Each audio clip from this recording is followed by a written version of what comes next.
Jim Nagy, Executive Director of the Reese Senior Bowl, 18-year NFL scout, 6-time Super Bowl participant, and 4-time Super Bowl champ. Obviously, we got the NFL draft tonight, and that's where I want to start. You know, you're a guy that understands what goes on behind the scenes. You look at how much work goes into making these decisions. You've been in those rooms. You've been there in those key moments. And something that I want to ask that I don't think gets talked about enough.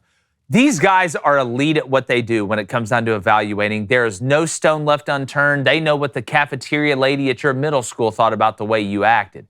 But I do believe that there is an element to where when you, in any business, doesn't matter, sports or anything in life, where if you sit a lot of people down in a room long enough, you can talk yourself into making bad decisions. Can you just talk about not overthinking, which I think is something that we fall prey to in a lot of areas? Yeah, that's a great point. And I'll say this, you hear a lot, this time you hear a lot about the 30 visits, right? That these NFL teams are having right now and bringing guys into the building. And they're dangerous, man. They are dangerous. Like you said, the scouts are all fall. They've got these years and years worth of relationships at these schools. And those take time. You're not like a rookie scout going on the road and having people at the schools give you real information. So, but you've got all this stuff. You've got months and months and months of work. You come down to Mobile here to the Senior Bowl. You talk to these guys. You go to the combine. You meet with them. Got all this stuff, right? And then in the month of April, we get to April, and you do the 30 visits. And then I'm not going to name the player's name, but I was with a club once where we had. I mean, I was shocked we were bringing this player into the building. And we brought him in, and he spent like 3 or 4 hours, and we got him with, the assistant coach and the coordinator and some guys on the personnel staff and the head coach. And we all got back together that night and kind of rehashed the player and how the visit went. And just the tone and the tenor of the conversation about this player compared to what it was through all the meeting time, right? Like we thought we knew who this player was based off all the information. And then they come in and they're on their P's and Q's for 3 or 4 hours. And it's like, now we're totally on board with this player. We ended up taking the player. And it was a colossal bust. One of the biggest busts I've ever been a part of. And we talked ourselves into it after, a 3 or 4 hour exposure. If you can't be on your P's and Q's, like in a building for 3 or 4 hours and snowball a team, so it's really dangerous. It really is. I think you always, the best information you get is the information you get in the fall. Yeah, and I wish it was just as easy as he's great at playing football. If it was just that easy outside of, finding out who the person is, because again, that is an employee that you're having to count on off the field and on the field. There's so much that goes into it outside of this guy's really strong and fast. Jake, the tape is the easiest part. I mean, once you've evaluated for, 5, 6, 7 years, I mean, and you really learn each position and you get it, get a feel for nuance at every different spot. I mean, the tape is the easiest part. The hardest part is the human element in figuring out how these guys are, how they're wired and where they came from, how they're wired and how they're going to be with more time, more money, all those, compounding factors. So that's really, to me, that's what the spring is all about, is figuring out the human part of it, because the tape, you should know the tape. The football player himself, that's the easier part. Without a doubt. I want to ask you too, Jim, while we have you here, there's been a lot of talk with C.J. Stroud about this S2 test. We know about the Wonderlic and those tests like that. And look, I get it. There's a lot of things that go into this valuation. We just talked about it. But he passed my G test, which is where you ball against Georgia's defense. And I know it's one game, and CJ's had great games against great teams his whole career. And I understand that there's some merit to it, right? I'm just not putting in as much merit on that test as I am from what I saw CJ on the field being able to make decisions. So when you look at a quarterback that may have really good tape and may not have scored great on the test, there's examples on both sides of the ball. How worried should, let's say, fans of a team that maybe take CJ Stroud about that test? It's funny you asked that, because I was talking to a guy with a team just yesterday. And again, I've been out of the league 5 years now, so it's been a while. We give the S2 test here at the Senior Bowl. They do not give us the scores or anything like that. We let those people come in here and administer the S2 the morning of registration day, player registration day on Sunday. But I'm not really familiar with the test. And I was talking to someone yesterday. Either, yeah. that has all the historical data, right? Since they've been given the test. And he said, he's like, Jim, it is really accurate when it comes to that quarterback position. So, and CJ Stroud took it twice. He didn't score good the first time. And at least this is the information I got. They sent it to him and said, okay, CJ, don't know what happened the first time. Let's take it again. And again, he scored low. So you're right. I mean, with the Wonderlic, I think the narrative out there is that the Wonderlic's not a fair test. There's some bias behind it.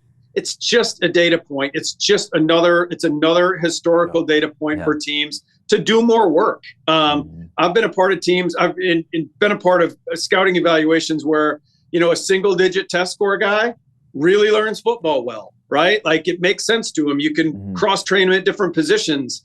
And then I've had guys that score in the 30s, offensive linemen that score in the 30s that should be able to play every spot on the line, and they can't move from guard to tackle. So it just gives you like all the Wonderlic. All we ever used it for was to go back and get with people on the coaching staff and you really drill down on the learning part of it. But with the S2, I mean, if there is that correlation that my friend was talking about yesterday to the quarterback position, man, you got to take it for what it is. And it definitely would give you pause if you were a team. Yeah, well, like you said, it's a tool, one of the many tools. That's what I said. It's a tool. It doesn't tell the whole story. Like you're talking about on the Wonderlic, we were talking about yesterday, Dan Marino, Donovan McNabb, and Terry Bradshaw all scored 15 on the Wonderlic. And those guys have 4 Super Bowls, 2 gold jackets, and 125,000 pass yards. And on the S2, I read that Bryce scored in the 98th percentile. We know that. But I've heard that Bryce Young has taken the S2 test every single year since he was a sophomore in high school. So I don't know if this is one of those things where if you get better at it as time goes on, man. but Since 10th grade, this kid's been preparing for the test. So, past those first 2 quarterbacks there, we got, Will Levis, Anthony Richardson, you got Hendon Hooker. Just from your NFL experience, how do you grade those 3 guys, and which one would you take first? They're tough evals, man. They really are. All 3 of them have things to really like, and there's things that make you hold your breath a little bit. If I were taking one of the 3, I'd take Anthony Richardson because I just think he's got the highest ceiling of any player, even higher than Bryce Young's. And if I were my buddy Scott Fitter in Carolina, I would have taken Bryce Young as well. But in terms of the ceiling of the player, it's Anthony Richardson. I was in Gainesville last spring. Billy Napier was nice enough to let me come down and speak to his team about the draft process. And I stayed around for a couple of days and watched practice. That was my first exposure to Anthony. And man, what he's got physically in his body is really hard to find. And then I saw him in the Manning camp last summer and then saw him play at Kentucky, at home against Kentucky this year. And if he hits, right, it's an if. You've got yourself a multi-year Pro Bowl level player, a guy that you can, go to the playoffs and beyond with. And I don't think he's as far away as people think. Is there a project element? Absolutely. He only played 13 games. But is there things he needs to clean up? Absolutely. But, man, when I put on the tape, I knew what the narrative was on Anthony Richardson. And that's the hard part now in the job I have. Like in the NFL, I never paid attention to social media or the internet. It was my evaluation when I dove into a player. Now, because of the nature of the Senior Bowl job, and I am on social media, I see what's out there. I come into some of the junior evals a little tainted. But I didn't think Anthony was that far off. Will's got a lot of stuff to like, big strapped up guy, strong, all that stuff, has a lot of physical tools. And then Hendon, Hendon had good tape this year, man. The offense is tough at Tennessee. That makes that evaluation difficult. But if you look at different situations like the 2-minute drill at the end of the first half against Florida where he let him down on a big drive, there's enough there, man. There is enough throws, like dirty pocket throws, tight window throws, all the stuff the NFL really breaks it down to and filters down their cut-ups to watch NFL plays, those under duress plays, those, like I said, those thread and needle throws. There's enough to make you feel really good about Hendon Hooker. So it'll be interesting, man, with the injury and age and everything with Hendon. I'm still hearing he could go in the first round, which, he was a Senior Bowl guy this year. And we've got a 7-year run with first round quarterbacks. And if Hendon doesn't go, we're breaking our streak. So we got our pom-poms out for Hendon tonight. Take the first round on that. He's on DraftKings right now. It's a fascinating point, Jim. I just want to piggyback off that. How much has the RPO influence now in the NFL kind of not shortened the learning gap, but it seems a lot easier to me if you're telling me, hey, I'm looking here regardless and making an adjustment off this guy, whether it's the end, whether it's the nickel, whether it's some sort of down safety. Do you see that maybe making it not easier to play quarterback, but maybe for a guy like Anthony Richardson in an offense that may lean a little bit RPO, does that make it easier in your eyes? I don't know if it makes it easier to play quarterback. It certainly makes it easier to transition, which is that's my question. Part of playing quarterback. Yeah. You know, Jake, I think one thing I will say for the NFL, like in the last 5 to 7 years, probably, we've seen scouting get a lot younger. For one, we've seen coaching get a lot younger as well. And I think the young coaches are doing a better job than in the past of really pulling principles up from the college game and playing to the strengths of the young quarterbacks early, because they're being forced on the field. You don't have the luxury. Back in the day, you used to draft a quarterback and sit him for a couple of years and it was no big deal. That's just what you did. And you groomed him. Well, they can't do that anymore. Right. I mean, and so you drafted back in the day, you brought up Terry Bradshaw's name, like those guys, Dan Marino back in the day, like you drafted a player back then before free agency, you basically had him for his entire career. So it didn't matter if you got him on the field right away. They have to pay these players or play these players. So I would say, I would give the credit to the coaches.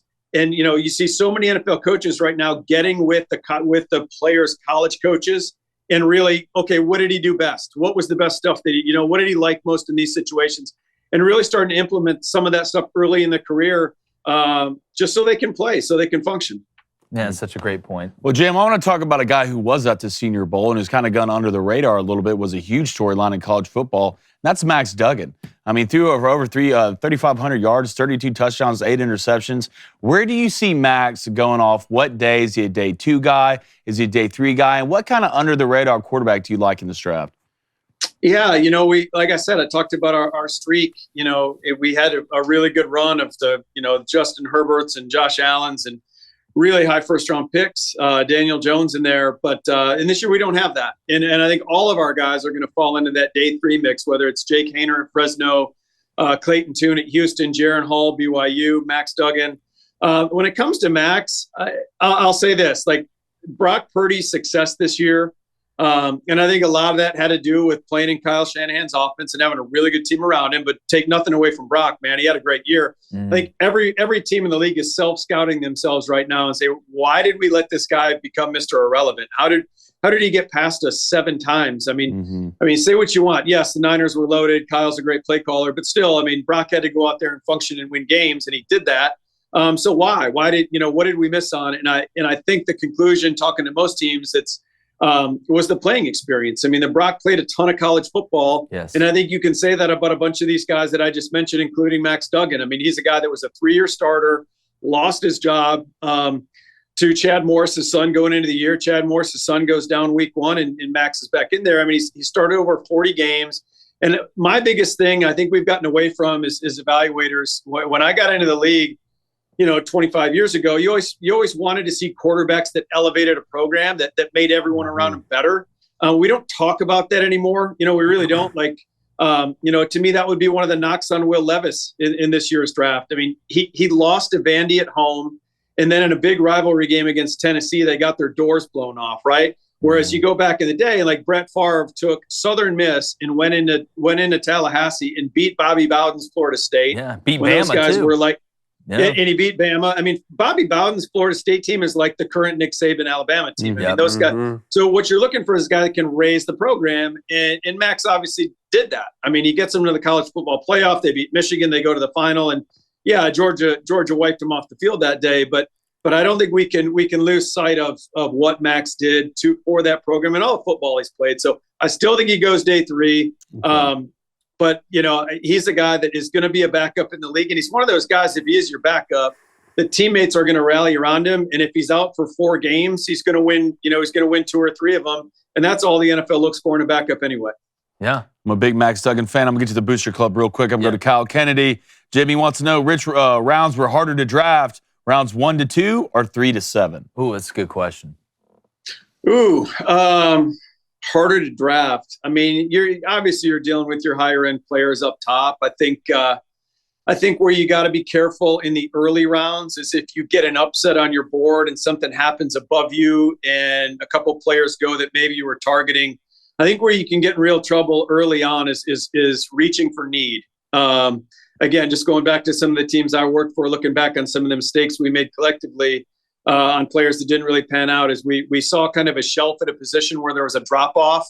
And if we waited another round, we were going to hit that shelf and there was going to be a much lesser player. So we took the next guy, and it was really a reach. To me, rounds 3 through 7 as a former scout, those are the scouts rounds. Really, day 3, rounds 4 through 7, man.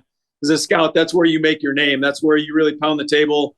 Some GMs don't have time to get all the way, into the weeds with like the 5th, 6th, 7th round guys. They're watching usually the top 100 players. So that's where you make your name. But I always enjoyed day 3 as a scout. That was our day. We loved it. But I would say maybe the early rounds are a little trickier just because you got to get those right. I mean, your fan base and your ownership group, they're going to hold your feet to the fire if you miss in those first couple rounds. Love it. Jim, great stuff, man. I know you're super busy, especially on today. Or maybe you can actually relax for a little bit. I mean, you guys, Jim already has the next 3 years of guys lined up for the Senior Bowl. That's how hard they work. That's why the Senior Bowl has been fantastic since you guys joined, man. We went down there, were able to see it in Mobile. I loved seeing it at South Alabama's field. It was actually the first time I got to see the new stadium down there as well. But just first class, as always. We're excited about getting down soon, coming down there to Fairhope and seeing you guys. But Jim, man, it's always great having you. I know, like I said, it's a crazy day for you, but we really appreciate it. Thanks for having me on, guys. I appreciate it. We'll see you in June.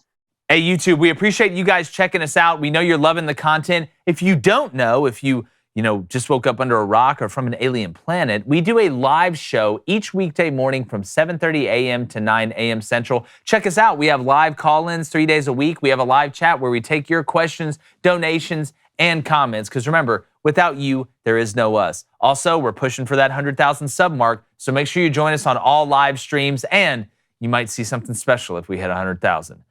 Oh boy.